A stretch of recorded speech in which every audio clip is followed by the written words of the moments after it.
It's a question of where do you want to draw the lines, what you're saying. Exactly, and that's Right, but so, I mean, when you say, what are we trying to protect? We are trying to avoid having underage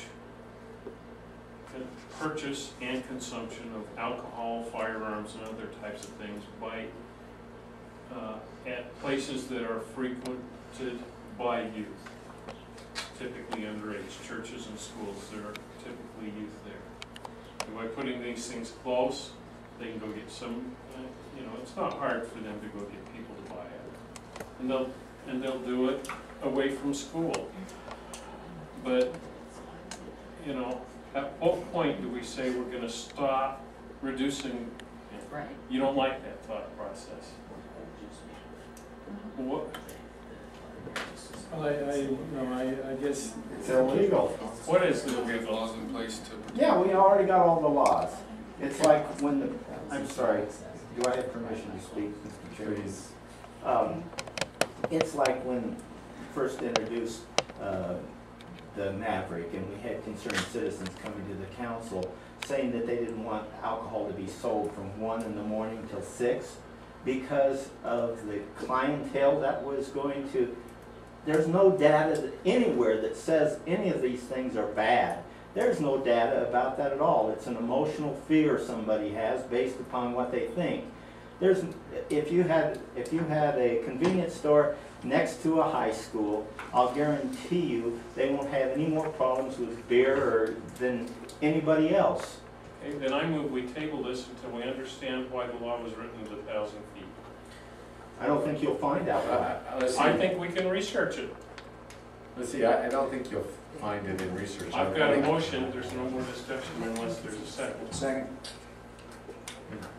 All in favor? You can call for discussion now. Discussion? Well, let's see. The truth of the matter is, since it's a law that is prevalent in almost every community, that the purpose of it is to limit the number and distribution of places that sell alcohol or firearms. It's probably not nearly so much tied to actual distance as it is to put some control, just as we limit sexual-oriented businesses to areas of the community that limit its proliferation in the community. And that's probably the bigger issue. And the truth is, it's probably unspoken in most cases. But in terms of actually finding a historical basis of it, you won't find it just in Perry minutes, because No. that's not where the I'm not saying historical Perry. basis of that comes from. Right. We probably took it from somebody else. We probably picked it up from some other ordinance. Exactly. Salt Lake or wherever. Wilbur probably. Oh, it's, No, it's closer to the church than 1,000 feet. Oh, that is.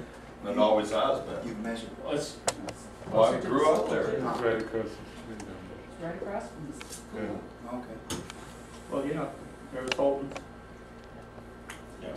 You know, is that the proper role of government to social engineer morality? Historically, there's well, a most lot of our precedence laws, for it. yes. Most of There's our lots. laws are just that.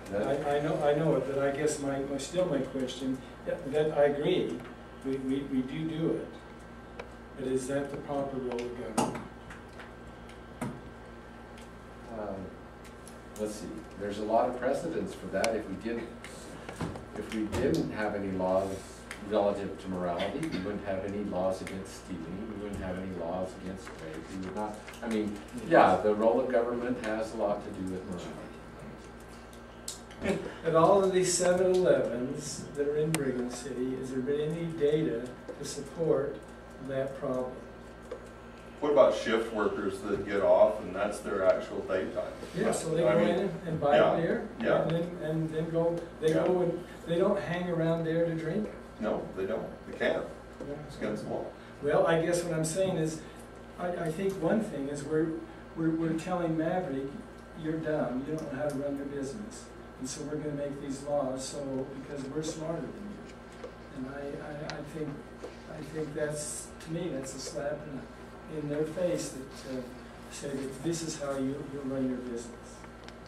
Well, there also is the issue, if people, I also see the side where if people are going in to buy beer, and you're gonna say, we have laws against it already, they're going in there probably already somewhat intoxicated, because like you say, you ran out. Planning commission went long, we had to get more.